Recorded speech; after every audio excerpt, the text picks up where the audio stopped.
Hello বন্ধুরা, 1200 দিন কঠোর পরিশ্রম করে তৈরি করা স্বপ্নের জাহাজ টাইটানিক কেবলমাত্র 2 ঘন্টার মধ্যে কেন ডুবল? 10 এপ্রিল 1912 এই দিনটি টাইটানিক বিশ্ব রেকর্ড গড়ার উদ্দেশ্যে যাত্রা শুরু করে। ওই দিন আটলান্টিক সাগর ছিল নিস্তব্ধ, স্নিগ্ধ, শান্ত। জাহাজে 1500 প্যাসেঞ্জারে উপস্থিত রয়েছে, আর জাহাজের ডকে লাখো দর্শক ভিড় করে তার বন্ধু আত্মীয়দের আলবিদা জানাচ্ছে। কিন্তু বাইরে থাকা জনগণ কখনোই জানতো না যে তারা তাদের প্রিয়জনদের চিরজীবনের জন্য আলবিদা জানাচ্ছে। কারণ 1200 দিন তৈরি করা এই জাহাজটি মাত্র 2 ঘন্টার মধ্যেই ডুবে যায়। কিন্তু এই জাহাজটি ডোবার কারণ কী ছিল? জাহাজটি ডোবার 107 বছরের মধ্যে অগন্তি তথ্য ব্যাখ্যা করা হয়েছে, যা ছিল সবই অস্পষ্ট। তার মতো এক্সপার্টরা যে বিষয়টিকে বেশি গুরুত্ব দিয়েছে তা হলো টাইটানিক জাহাজ ডোবার পেছনে রয়েছে কিছু ক্রিমিনালের ষড়যন্ত্র। অর্থাৎ টাইটানিক জাহাজকে ইচ্ছাকৃতভাবে ডুবিয়ে নিষ্পাপ মানুষগুলিকে হত্যা করা হয়েছিল।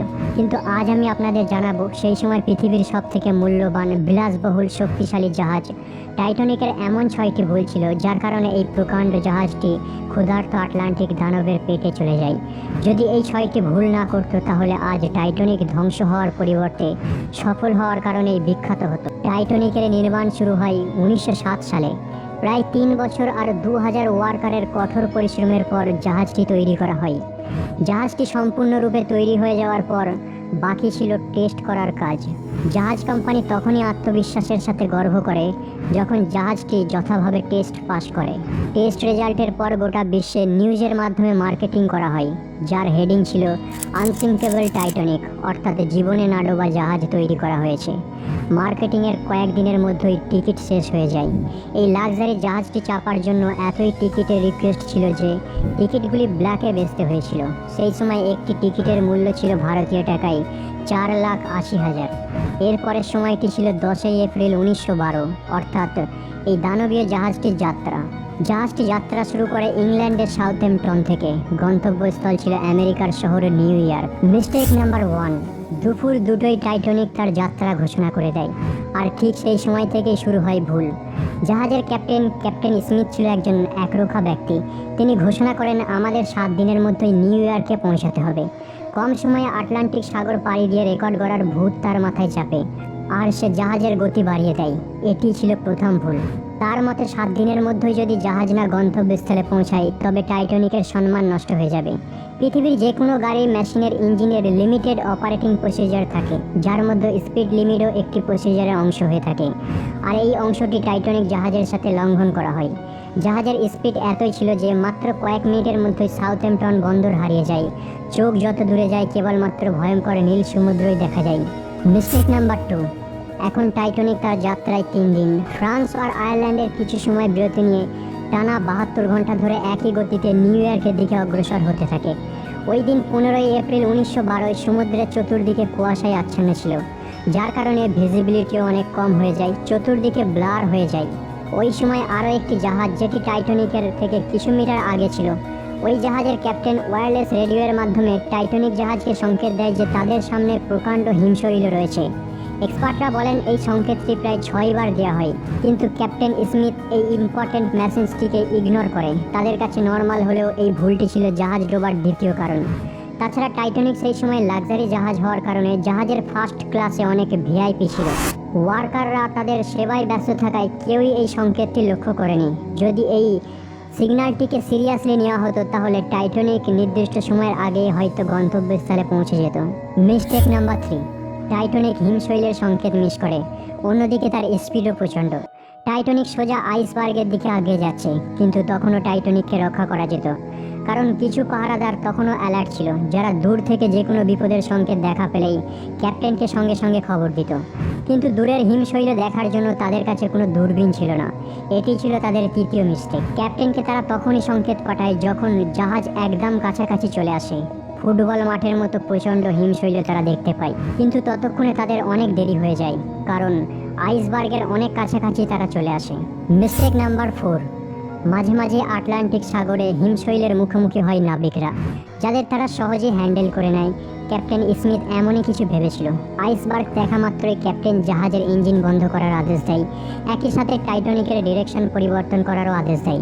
অবশ্য ক্যাপ্টেন স্মিথ আপ্রাণ চেষ্টা করে, কিন্তু পরিস্থিতি এমন পর্যায়ে চলে যায় যে আইসবার্গ টাইটানিকের একদম মাঝেই ধাক্কা লাগে। কিন্তু তারপরও বাঁচার আশা তারা করেছিল। তারা ভেবেছিল হিমশৈলের ধাক্কা লাগলে হয়তো হিমশৈল টুকরো টুকরো হয়ে যাবে, অথবা আইসবার্গ টাইটানিককে কোনো ড্যামেজ করবে না। এটি পসিবল হতো যদি চতুর্থ ভুলটি না হতো। এক্সপার্টরা মনে করেন টাইটানিক জাহাজে যে রিবেটস লাগানো হয়েছে সেগুলি কোনো স্টিলের ছিল না, বরং কাস্ট আয়রনের ছিল। এই রিবেটসের কাজ হলো লোহার বড় বড় পিসেসদের জয়েন্ট করা, কিন্তু কাস্ট আয়রন স্টিলের থেকে নরম হওয়ার কারণে হিমশৈলের ধাক্কা লাগার সাথে সাথে রিবেটস খুলে যায়। এরপর ক্যাপ্টেন স্মিথ যা ভেবেছিল তাই হতে আর বেশি টাইম লাগেনি। Mistake number 5। প্রকাণ্ড আইসবার্গের ধাক্কা লাগার পরে নিচের অংশ দিয়ে পানি ভিতরে প্রবেশ হওয়া শুরু হয়ে যায়। এই ঘটনার পরেই টাইটানিকের প্যাসেঞ্জারদের সতর্ক করে দেওয়া হয়। ইতিমধ্যে টাইটানিকের মধ্যে পানি প্রবেশ হওয়া শুরু হয়ে যায়। তা সত্ত্বেও টাইটানিককে তখনও বাঁচানো সম্ভব ছিল, কারণ টাইটানিকের ডিজাইন এতই অ্যাডভান্স ছিল যে যদি থার্ড ফ্লোরে পানি প্রবেশ করে তাহলেও ডোবা সম্ভব নয়। কিন্তু ওই দিন কপাল সত্যি সবারই খারাপ ছিল, কারণ থার্ড ফ্লোর অতিক্রম করে চতুর্থ ফ্লোরে পানি প্রবেশ হতে শুরু হয়। পরিস্থিতি আর কোনোভাবে নিয়ন্ত্রণে আনা সম্ভব ছিল না। টাইটানিক ধীরে ধীরে পানির নিচে ডুবতে শুরু হয়। এরপর টাইটানিককে বাঁচানো ছেড়ে দিয়ে ক্যাপ্টেন স্মিথ প্যাসেঞ্জারদের বাঁচানোর জন্য উঠে পড়ে লাগে। সিগন্যাল দিয়ে দেয় যে লাইফ বোট পাঠানোর জন্য, কিন্তু এই পরিস্থিতিতেও 5 নম্বর ভুল দেখা দেয়, কারণ জাহাজে 32টি লাইফ বোট রাখার ক্যাপাসিটি রয়েছে, কিন্তু নাডোবা জাহাজ বলে মনে করার কারণে মাত্র 10টি লাইফ বোট জাহাজে রাখা হয়। যেখানে প্যাসেঞ্জার ছিল 1500, সেখানে লাইফ বোট মাত্র 10টি। Mistake number 6। চতুর্দিকে কান্নার হইচই। সকলেই চায় ওই 10টি লাইফ সেভিং বোটের মধ্যে চাপতে। 12:45-এ প্রথম বোট সমুদ্রে নামানো হয়, কিন্তু এখানেও 6 নম্বর ভুল দেখা দেয়। হইচইয়ের কারণে বোর্ডে প্যাসেঞ্জার পূরণ না করেই ছেড়ে দেওয়া হয়, যার মধ্যে সকলেই ছিল ফার্স্ট ক্লাসের প্যাসেঞ্জার, অর্থাৎ জাহাজে যারা ধনী ব্যক্তি ছিল তাদের প্রথমে সুযোগ দেওয়া হয়। যদি লাইফ সেভিং বোর্ড 32টি রাখা হতো আর বোর্ডে প্যাসেঞ্জার ফুলফিল করা হতো, তাহলে হয়তো মৃত্যুর সংখ্যা অনেক কম হতো। এরপর জাহাজ ধীরে ধীরে পানির নিচে ডুবে যাচ্ছে। কিছু সময়ের মধ্যে শর্ট সার্কিটের কারণে সব লাইট বন্ধ হয়ে যায় আর 2 টুকরো হয়ে যায়। পানির নিচে ডুবতে প্রায় 2 ঘন্টা 40 মিনিট সময় লাগে। এভাবেই 1500 হৃদয় পানির নিচে দাফন হয়ে যায়। ওই সময় আটলান্টিক ওশানের পানির টেম্পারেচার ছিল -2 ডিগ্রি সেলসিয়াস, অর্থাৎ প্যাসেঞ্জাররা যদি এই ঠান্ডা পানিতে জাম্পও দিত তা সত্ত্বেও তাদের বাঁচার কোনো সুযোগ ছিল না। বলা হয় যে টাইটানিকের মৃত্যুর সংখ্যা প্রায় 1500-এরও বেশি ছিল, কারণ অনেকে লুকিয়ে টাইটানিকে প্রবেশ করেছিল। তাদের হাত ছিল বড় বড় আমলাদের সাথে। এই জাহাজের জন্য সবথেকে বেশি স্যাক্রিফাইস যিনি করেন তিনি হলেন ক্যাপ্টেন স্মিথ। তিনি কোনোভাবেই আশা ছাড়েননি। অবশেষে লাস্টে নিজেই সে পানিতে জাম্প দেয়। চাইলে সে লাইফ বোটে করে পালিয়ে আসতে পারত। বন্ধুরা, পৃথিবীতে টাইটানিক জাহাজের থেকে অনেক বড় বড় রহস্যময় জাহাজ ডুবির ঘটনা ঘটেছে। বিস্তারিত জানতে এন্ড স্ক্রিনে ক্লিক করে ভিডিওটি দেখতে পারেন। আজকের ভিডিওটি এই পর্যন্ত। চ্যানেলে নতুন হলে অবশ্যই চ্যানেলটি সাবস্ক্রাইব করবেন। আপাতত বিদায় নিলাম, দেখা হবে আবার পরের এপিসোডে।